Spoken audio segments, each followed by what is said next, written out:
Anne Hathaway cookies. I don't know. Annie's? Annie's cookies. That's right. That's how you remember it? That's how I remember That's how you remember Anne Hathaway. Because she's sweet like a cookie. She is not sweet like a cookie. I met her and she lied.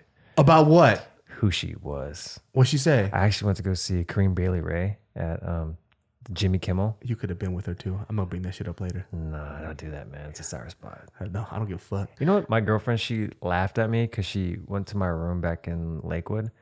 And I still have my little Corinne Bailey Ray. Is it Corinne? Corinne. I keep saying How did you not know her fucking name, I don't know. Maybe, I don't know. But I have like a shrine, like posters in the corner of like all the pictures I took with her. And she's like, oh my God, look at you. And like, it's like, yeah.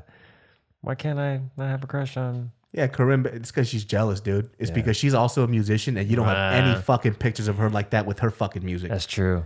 I mean, she had an accent. Corinne Bailey Ray, man, you could have had a nice date with her. Bro, I thought you were going to say you can bring that up later somewhere. No, I'm bringing it up right now. I bet later, like in 5 seconds. You better tell people about the Corinne Bailey Ray story because I'm still mad at you about that shit. Corinne, if you're watching this, which I guarantee you're not because you look like you're a classy, intelligible human being, I will say this, though. This man, he's taken now, but back then he should have taken his chance with you. He should have asked you out on a date, and he didn't. And he liked you, too. He loved you. He still loves you. I do. What happened? You tell that motherfucker story. So, I was on a lunch run at work, and I went to Morrow's. I first started working for this entertainment lawyer in West Hollywood, and he's like, "What do you want for lunch?" I'm like, "I don't know this area. Like, let's go to, I don't know, Five Guys." And he's like, "No, let's go to Morrow's. It's pretty fancy over there, and you could check out." It's not Paul Mitchell. Anyways, that's not important. Anyways, I'm going there to pick up an order. And the second I get out of my car, like she's probably like 50 feet away, I just see the back of her head. I just see like her, black hair. I'm like, that's Corinne Bailey Ray. Without a doubt, I know that's Corinne Bailey Ray. She turned around, she had a guitar and shit. She's riding a bike and shit. Yeah. I was like, I started walking closer and closer and closer. And then I looked side-eye to her. And it was her. I'm like, oh shit. Cool. I go to the front desk to go pay for the lunch order for the office. And they're like, oh, we actually need to fill one more order. We forgot to put in your, to go. So can you just hang out for a couple minutes? I'm like, cool. So the only seat that was available for me to wait was right next to Corinne Bailey Ray's table and her, I'm assuming it was a publicist and her manager. Yeah. And she was in town recording her new album. That just came out. What was it called? Like Green Aphrodisiac or something like that. Something beautiful. Something beautiful. Yeah, it's always beautiful. I get the chutzpah to say, hey, I'm a fan. Yeah. We've actually met 3 times. I met you at the House of Blues.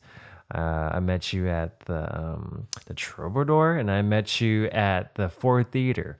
All coincidental stuff. And I met you, actually 4, because Jimmy Kimmel. God, dude. I know, I met her 4 times. And then her friend was like, oh, see, like he's a fan, like he remembers you. She was like, cool. And they were, I guess they were recording at Capitol Records. Oh. And I was like, oh, and I just started following you on Instagram. You actually liked my photo with Maxine, like we were on top of. She's like, oh yeah, you were on top of. She follows you on Instagram? No. She did not follow me. She liked one of my photos. That's the same shit. To me, that means it's the same. Especially, when this is before she even she broke 1,000 followers. Like she just was so curious about the medium, and she liked it. And she finished my sentence before I even told her what photo she liked. I was like, you liked my photo with my dog. Bitch. I know. And then he was like, look, see your social media, it's working and blah, blah, blah. So I'm just there talking to her. It's like, oh, we're recording at Capitol Records over there on, was it Vine? I don't know what street. Yeah. Yeah, right? I don't know.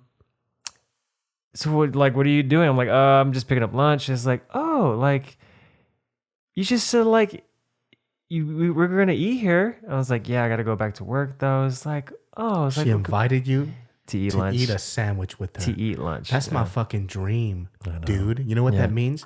That means she was interested in you. I know. Nobody fucking looks at somebody and says, yo, I just seen you eat a sandwich with me. Nobody has ever offered me to sit down and have a sandwich with them ever. Even fans. I know I can't. I can't separate because in the back of my mind, I knew about her husband. Her husband who passed away. Yeah, and I was like, but this may sound a little insensitive. It's gonna be insensitive. He's dead. Oh, all right. So man. At that point, listen. That shit wrecked her, dude. I understand, but at that point, it's been quite a few years. Was it? Yeah, when you met her, it's been quite a few years. Yeah, it was a few years. It was a few years. Yeah. Yo, homie, rest in peace, man. You had a very beautiful life. I heard you were a musician as well. You were a jazz musician, I heard.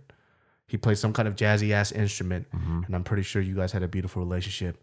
Rest in peace. Oh no. But what I'm trying to say is no. But what I'm trying to say is you dead now. And it was your time to shine and you chose not to. Yeah. He would have been haunting you like that fucking dude on Big Mouth. Freaking what's his name? Duke Ellington? Duke Ellington. The ghost of Duke Ellington. Yeah. Give it a time. It's like, no, I can't do this shit. But you did not have lunch with her. I didn't have lunch with her. And you went back to work. I went back to work, and then I sent you the picture, and you're like, I was so disappointed in you. You were so disappointed. I was so fucking disappointed. If Corinne Bailey Ray said, "Hey, I want you to go home right now. I want you to get a wet towel, right? I want you to soak it in butane, and then I want you to light your fucking neighbor's children on fire." I would have done it in a second. You know what? To be honest, I would too. Well, that's different because I fucking hate those kids. Exactly. we hate those girls. I don't even want to get into stories about how much I hate those God, fucking that's kids. another episode, man. Fucking don't spare the rod. Yeah. I'll tell you that right now. I'll kick those kids in the fucking face. Yeah. I love you kids, though. You guys have an ability to change. Anybody can change, but not those kids. Fuck them. No. They're terrible. They're terrible. You had a chance with Corinne Bailey Ray and you didn't fucking take it. Yeah, and that's why I became an actor. Exactly. Full circle. So right now, okay, this is what I really want to ask, just because I've had a couple of friends come up to me and they ask me like, okay, so how do I become an actor? And I can't really explain that process. Is that my brother? Not your brother. If it was your brother, I'd tell him, I'm like, listen, man, you asking the wrong motherfucking question. But Khalif told me you ain't got it. No, I'm kidding. Khalif told me you suck. No, I'm just kidding. Actually, he never said anything like that. Yeah, potential. Yes, potential. So what would you tell somebody would be the first steps? Oh, man, the first steps, take class.